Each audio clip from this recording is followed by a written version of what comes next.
El presente documental tiene como objetivo informar sobre la importancia de las políticas públicas y el impacto que generan a largo plazo, conocer y comprender correctamente los términos monopolización y concentración del capital, conocer los antecedentes de la monopolización y concentración del capital en nuestro país, analizar qué factores externos influyeron para que la concentración del capital quedase en pocas manos, analizar los factores internos que influyeron a la monopolización. Es importante conocer por procesos lo que abarca como a principio la monopolización en nuestro país, pues está directamente ligada a la extensión de los mercados y se genera cuando existe una concentración del capital o activos que surgen a partir de la inversión del capital al sector privado. Tal el caso como Telmex, Cemex, Televisa, Grupo Modelo, Pemex, Bimbo, etc., con extensión en toda Latinoamérica. Estos siguen manteniendo una predominancia sobre los mercados debido a que se encuentran arraigadas en los usos y atavismos de la participación nacional sin competidor, pues acaparan todo el mercado en la producción de algún bien o producto. Suple las carencias del sector privado en garantizar las condiciones para la reproducción y curso del propio subdesarrollo. Surge entonces la reacción al control de los desequilibrios macroeconómicos y cambia radicalmente la forma de enfocar los análisis por parte de la élite dominante que fomenta la inflación. En México, después de la inyección del capital al mercado interno, se perdieron muchos agentes macroeconómicos. Una pequeña cantidad de ellos son los que hoy en día se conocen como agentes monopólicos. Lograron obtener el dominio de sus ramos económicos creciendo y convirtiéndose en monstruosos imperios que acaparaban el capital sobre la producción y distribución de bienes y servicios, pues tienen control de la distribución, comercialización y altos niveles de consumo o bien del producto. Son los quienes determinan y establecen los rangos de costo debido a la alta demanda y consumo sobre el producto, además de que controlan los precios. Configuraron la concentración del ingreso y el producto en una élite de empresas y familias. La composición del producto definió una alta propensión al consumo y un uso preferentemente constitutivo del excedente económico, razón que explica la baja propensión al ahorro y la inversión que tiene la necesidad estructural de la gestión económica estatal. Acontecimientos claves por sexenio. Miguel de la Madrid, 1982-1988. Durante el gobierno de Miguel de la Madrid, el país enfrentó diversos acontecimientos críticos. Al inicio de su sexenio, de la Madrid enfrentó una crisis económica derivada de la administración de José López Portillo, quien nacionalizó la banca 3 meses antes de salir del poder tras 2 sexenios de gastos excesivos. Esto derivó que la inflación subiera un promedio de 100% cada año, además de que el empleo informal creció un 20% de entre 1983 a 1985. Esto trajo caídas drásticas en la producción. Por lo tanto, el crecimiento del PIB fue erróneo, con altibajos, y así mismo disminuyó el poder adquisitivo. Pese a que prometía una renovación moral contra la corrupción y de apertura democrática, no obstante, derivado de la emergencia del terremoto del 85 que destruyó gran parte de la Ciudad de México, dicha promesa quedó en el olvido, y a partir de la reconstrucción de la ciudad, la acumulación del capital quedó en los sectores acomodados de la población.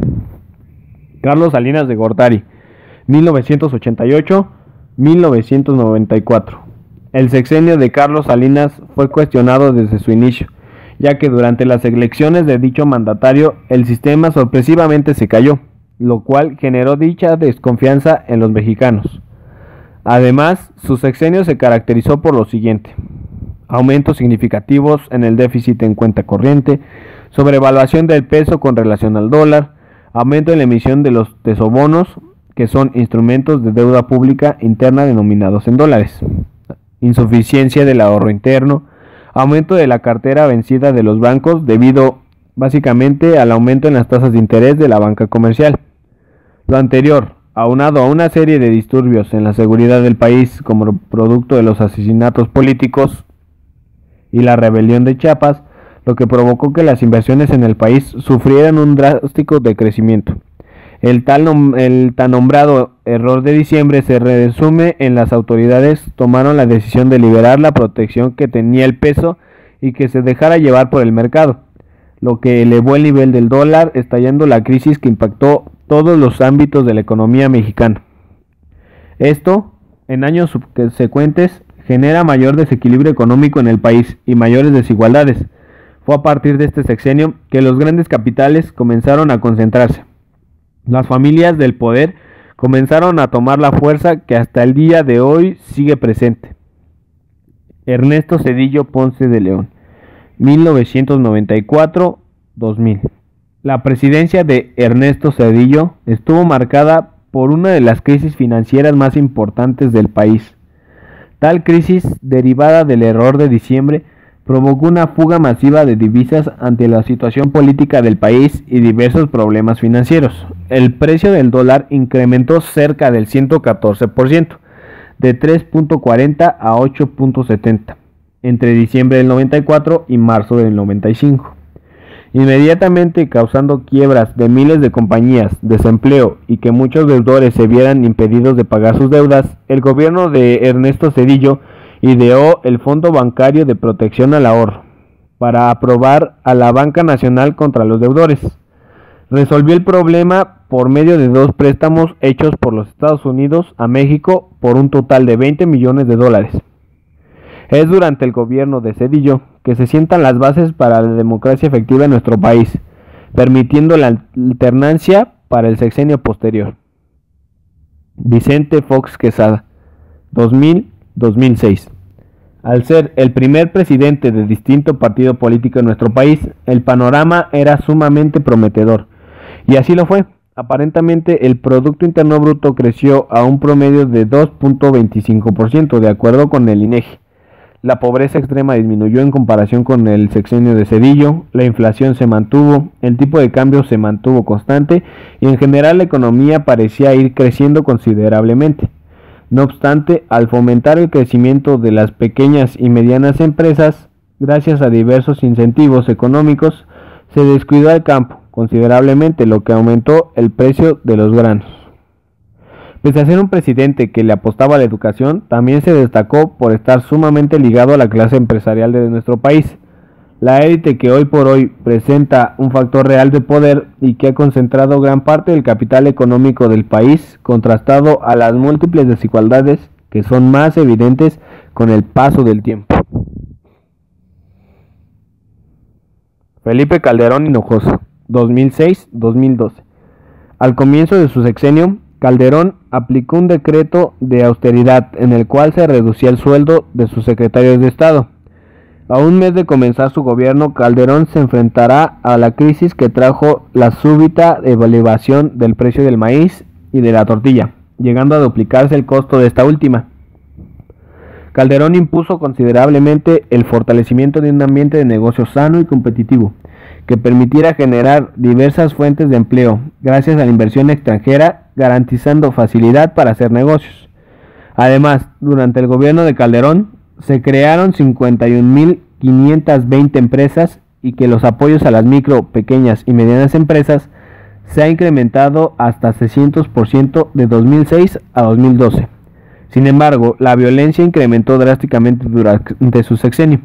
Debido a lo anterior y a su tan criticada guerra contra el narcotráfico, el país se enfrentó a una crisis económica que generó desempleo, obligando a la población a emigrar a Estados Unidos. Es durante su sexenio que el país se polariza. Las marcadas diferencias de clases sociales derivadas de una política fiscal que ayuda a concentrar más la riqueza y no a distribuir. La brecha del ingreso se profundiza.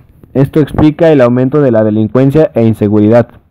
Enrique Peña Nieto, 2012 a la actualidad.